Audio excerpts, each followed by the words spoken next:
Okay, so this is our house to live in. So we're kind of dragging our feet on it because we already have a place to live. It doesn't cost us anything because it's paid for. So, but so we're kind of doing this drips and drabs. Drywall guys are on their way. So I explained in another video I did on pre-drywall walkthrough. That's on a house that we built for resale. Always before drywall, I always go around and I mark where all the electrical stuff is. Electrical, the ceiling electrical, the HVAC, anything that needs to be cut around. I do. I paint it out on the floor. So this here's a circle. It's for this one up above, for example. This is 4 switches. They're up higher off the floor. So I do 4 dots and I do them out a little bit from the wall. And then if it's a regular receptacle, that socket or plug, as some people like to call it, it's actually called a receptacle in the trades. Then I do a dot, but I do it close to the wall. That way I know it's not that far off the floor. I have a little code system. So here's 2. So I do 2 here. This is your high and low for whether you want to have a TV on a stand or you have a wall hung. I always do it that way. I do that in the master bedroom. I do it in the family room, and whether it's a house for sale or not, so that way people have a choice. Anyway, yeah, so then I'll do 2 spots out here, and so on and so forth through the whole house. So here's the heating, and then heating up here, for example. So I go around the whole house and I do that. And the reason I do that, and I've covered this before, this is really important. It's something I do. It's something I came up with on my own. Have showed other builders. I don't know if anybody else does it. Maybe they do. But anyway, yeah, so that way, if something gets covered, you'll know there's supposed to be something there. And I think probably the drywallers look at this, maybe, I don't know, the hangers, the guys are hanging it, and that probably helps them maybe a little bit too. Most guys are pretty good, but, I've had situations where I've had several things covered in a house. So it doesn't take that long to do. I've got that, the spray can, the marking can is meant to be sprayed upside down. It's got the little handle with a trigger, so I just walk around like this. I'm not bent over spraying. It's a little handle thing you can buy. They're $10, $15. It's got a handle grip, and when you squeeze the trigger, it activates the nozzle of the spray can, and so you don't have to bend over doing it. Anyway, yeah. So I go around and mark everything. Here's so for the refrigerator, and so I do here. Go through the whole house, and then I kind of know that there's supposed to be something there.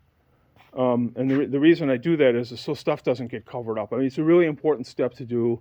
Most people don't do it. Stuff gets covered up. Sometimes it doesn't get noticed until the electricians are here to do finish work. And then they're like, well, there should be something here. Or mostly they don't remember because they do many houses. And then you're wondering why a circuit doesn't work, or whatever, So anyway, so it's just a good thing to do. I suggest you do it, or you get in the habit of doing it. Even if you're just going to do one house, just go through, take the time to do it. And like I said, then you have little little notes. So before the hangers get paid, because usually when I do drywall, the guy quotes the whole job except for the drywall. I buy the drywall.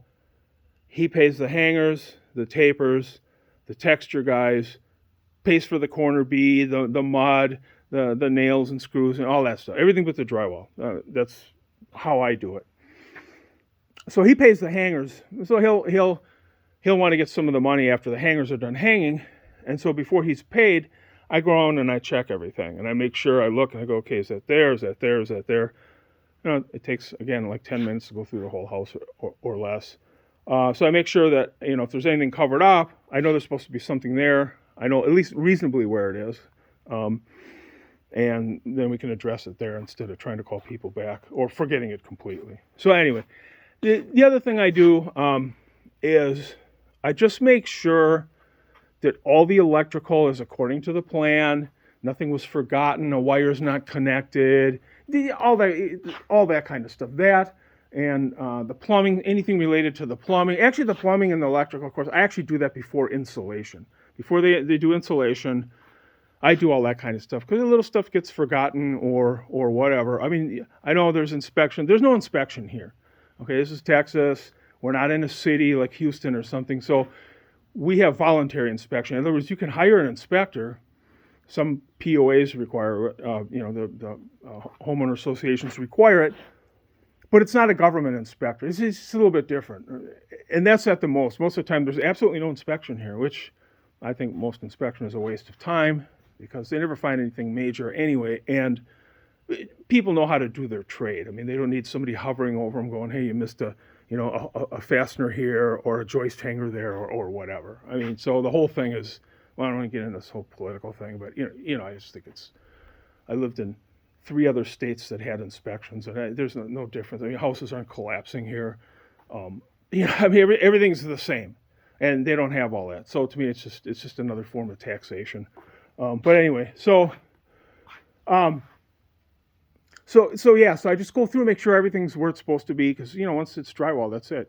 There's no going back except cutting holes in the drywall. So anyway, I'm real good at that. I'm real thorough at that. I know what everybody's supposed to be doing. I know how stuff is supposed to be because I've personally done all the trades myself, hands-on over the years. So it gives me a little advantage. I know, hey, that's not supposed to be there. That's not right. Sometimes I call people back. Sometimes I just do it myself because it's like I'm not going to call a guy back driving an hour or two one way to fix some little thing, So anyway, so I do all that. And then on this house, we did, this is a sound wall. So this is the master bedroom on the other side, and this is the family room. So there'll be a TV here and sound system, and all that. So I wanted to make this wall as soundproof as possible. I didn't want to build a double wall. In other words, a 2x4 wall with a 1-inch space, another 2x4 wall. It takes up a lot of space. So what I'm doing is I have used rock wool insulation. For soundproofing, rock wool is better than fiberglass. So if you really want to, it costs more, but if you really are concerned about soundproofing on a particular wall, have them use the rock wool. If it's another wall, it's not as important. Like this is a half bath. Okay, I just had them use fiberglass. It helps, but it's not quite as important because if somebody's going to flush the toilet, you're kind of going to hear it anyway. But anyways, so here, and then what I'm doing here is I'm using 2 layers of 5/8 drywall on each side of this wall.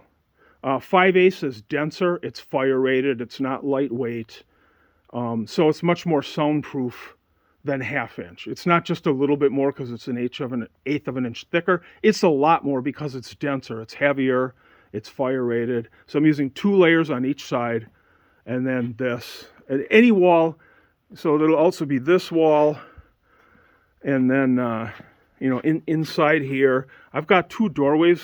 Again, I did a double doorway going into the master, so there'll be a door here and a door here, again, for sound. And so there'll be 2 layers on this side, and then I've got double doors. It'll help. It's not going to be completely soundproof, but it'll help a lot. It's an inexpensive way of doing it. You can buy soundboard, but I found that instead of a layer of soundboard and a layer of 5/8, I find that 2 layers of 5/8 is better. It costs a little bit more, but you can buy special sound deadening drywall, but it's like $65 a sheet. This isn't crazy, and it's not. I just use 2 layers of 5/8. $65 a sheet for some drywall that supposedly has soundproofing characteristics. I don't know. Seems a little far-fetched to me and a little overpriced. That's my opinion. I never used it, but when they told me the price, I'm like, no. So anyway.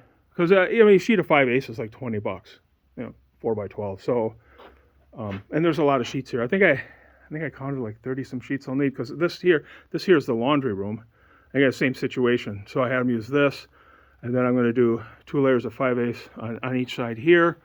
The washer and dryers don't make that much noise, but they make noise. It could be a little irritating if you're watching TV to have some background noise. I mean, this isn't going to make it soundproof, but I've done it before in commercial jobs.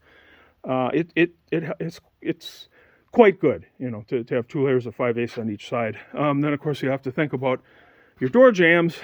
You have to order thicker door jambs because you got 2 layers. You got 1.25 inches, 1.25 and 3.5. You got 6 inch. I'll order like 6 1/8. I always like it to be a little bit wider than the total of all the 1.25 inches of drywall. The 3.5 and the 1.25 inches, 6 inches, right? But I go a little bit over because nothing's perfect. I'd rather have the frames a little bit wide than a little bit narrow. Anyway, so that's something to think about. Or if you're adding 1 layer of 5/8 on each side, it gives you better sound than say a layer of 1/2 inch on each side. Well, whatever you're doing, you got to remember that you got to order wider door frames, wider door jambs when you do your door order. What else? And then I've never used this stuff before. It's BIB. I don't know what it stands for. Blown in. I don't know, something. They put this, some kind of a mesh. It's soft, but I don't know if it's fiberglass. They staple this on, and then they blow this in. It gives you an R15. Here we're allowed to use 2x4 walls because we're in, I think, temperature zone 8 or something. So it doesn't get that cold here. I mean, we have a couple nights during the year where it gets below freezing. I mean, sometimes it's gotten down to the 20s at night, but it's hard, not that much. So it's pretty warm here, so they let you do 2x4 walls with R13. This gives you an R15, but it gives you a better I think it's a truer R15 than using bats. Cost a little bit more. For this house, it was about $400 more. And then it's all the exterior walls they did. And, I've got 10 and 12 foot ceilings, so it's tall. So it was extra $400. I figured it's worth it because here everything is electric. Well, our heating will be electric. We have propane, but propane heat's really expensive. So our propane here will be for the dryer, the hot water heater, and the cooktop. Those are the only things that will be gas here, or propane. And then, so the heat is electric, so I figured for $400, even if we don't live here that long, we'll probably get our money back on that. Of course, up here they don't use it because it's in the crawl space. But all the exterior walls, not crawl space, the attic area. So all the exterior walls are done with this. This is also an exterior wall because it's between the house and the garage, so they do it here too. And then here they put it on both sides, the mesh. So like I said, I go over everything, I look at everything, make any adjustments I need to make. Anybody did anything wrong, forgot something. I can't be here all the time. There is a set of plans, but some things can, be up to interpretation or whatever. So it's just always good to do a walkthrough if you really understand your trades. And if you don't, start learning. You start look at what people do. That's how I learn.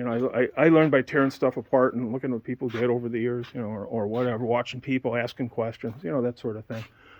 So go through everything, because like I said, once you put up drywall, there's no turning back. And then anything that's incorrect, it gets forgotten until the very end, and then it's like, I mean, how many job sites I've been in, new homes, even commercial, drywall, finishing out all the stuff, and then you see holes cut in the drywall. Well, something got screwed up, right? Especially with electrical. They have to cut holes in to access stuff, move stuff, whatever. So, I just don't go through that. I don't like to, and I'm kind of thorough, so I don't too much have to deal with that. And then it's frustrating, especially if you're building a home for somebody and they're there seeing mistakes being made, So anyway, here's the garage. And see, they put the mesh on both sides on these walls for the BIB. They call it BEEB, but it's actually BIB. So that's kind of this job. Hangers are on the way. They should be here probably in the next 30 minutes. I don't know how many guys are coming. This house is a little under 2,000 square feet, 10, 12-foot ceilings. They should be able to hang this in a day. If they come with 6 guys. I don't know how many guys are going to come with. This area is out kind of far from the area, from like Houston, where most of these guys live or come from. So it's a long drive, one way, so they like to get stuff done in a day if they can. So they'll probably come with like 6 or 7 guys, make sure they bang it out today. Anyway, definitely a job not worth doing yourself. I see people on TV doing their own drywall, and I just shake my head because, there's better ways to save money. I pay 43 cents a square foot to hang the drywall. So 43 cents a square foot, a 4x8 sheet. You pay for the waste too, so if they waste half the sheet, I'll pay for whatever these sheets totals, like 186 sheets. of 1/2 inch. I think there's like 50 sheets of 5/8 because I've got all this double drywall stuff. Whatever that total square footage. Oh, and then the hardy board also. They hang the hardy board in the showers. Those are 3 foot by 5 foot sheets. So whatever that total square footage comes up to, that's what I pay for.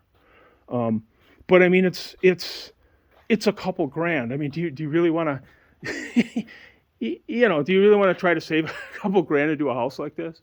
And you're a drywaller? I mean, you know, do you know how to walk on stilts? You're going to set up scaffolding? You're going to rent a drywall lift? I mean, that's just, you know, if you're doing a bathroom remodel or something, yeah, but I see people try to do their own house or even an addition. It's not worth it. And then if you're going to do your own hanging, are you going to do your own taping? Right? Because those guys will tape this out and they'll do 2 coats in 2 days. One coat, 1 day, and then they'll wait for it to dry a couple days. They'll come back, second coat, be done, and then it's texture time. You know, so again, another couple grand. So anyway, that's my thoughts on it. All right, time to get busy.